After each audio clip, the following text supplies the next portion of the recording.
কতক্ষণ ঘুমাবি? এবার ওঠ। উফ মা, আজকে তো রবিবার, ছুটি, আর একটু ঘুমাতে দাও। সকাল সকাল বিরক্ত করো না তো। হ্যাঁ, খুব শীত পড়েছে, বাইরে খুব ঠান্ডা, এখন উঠবো না। নতুন ক্লাসে উঠেছিস, নতুন বই দিয়েছে, কোথায় একটু পড়বি তা নয়। এদের নিয়ে আর পারা গেল না। ঠিক আছে, একটু পর উঠে পড়বি, আর যেন না ডাকতে হয়। হ্যাঁ মা, উঠে পড়বো, এখন ঘুমাতে দাও। আমি যাই দেখি, চা বসাই, ওদের বাবা খেয়ে বাজারে বেরোবে।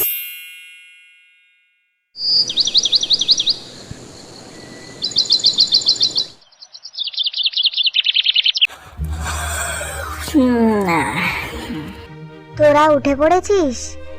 যা, মুখ ধুয়ে এসে গরম চা করেছি, খেয়ে নে।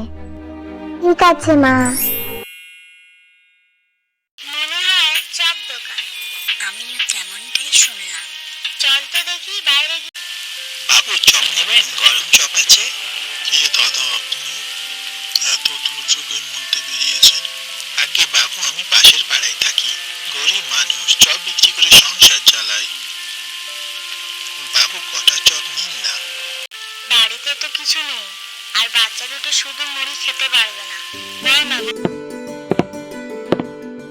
কি রে, আজকে বাবার ছুটি বলে বাবার ফোন নিয়ে আবার আদর্শ বাংলা কার্টুন চ্যানেলে কার্টুন দেখতে বসেছিস? ওনারা ভালো ভিডিও বানায়, তাই দেখি। আর আপনারাও তো অনেকে ভিডিও দেখেন, কিন্তু সাবস্ক্রাইব করেন না, ছোট চ্যানেল বলে। ভিডিও ভালো লাগলে আমাদের মতো আপনারাও সাবস্ক্রাইব করে পাশে থাকবেন প্লিজ। ছোট চ্যানেল তো কি হয়েছে, ওনারা ঠিক বুঝবেন, আর ওনারা ভালো, তাই ঠিক সাবস্ক্রাইব করে পাশে থাকবেন। তোরা চল এখন দেখি, গরম জল করেছি, স্নান করে নিবি। ও মা, ঠান্ডা লাগবে তো, স্নান না করলে হয় না? আগের দিনেও এই বলে স্নান করলি না। ইয়ে বাবা, কতদিন করে স্নান করে না, নোংরা হয়ে থাকে। নিজে করে না, আমায় বলছে। মা চলো তো, আমার স্নান করে পরিষ্কার করে দেবে। হ্যাঁ চল। দিদি, আচার খাবি? কোথায় রে? ওই দেখ, মা ছাদে আচার শুকাতে দিয়ে গেছে। ঠিক আছে চল।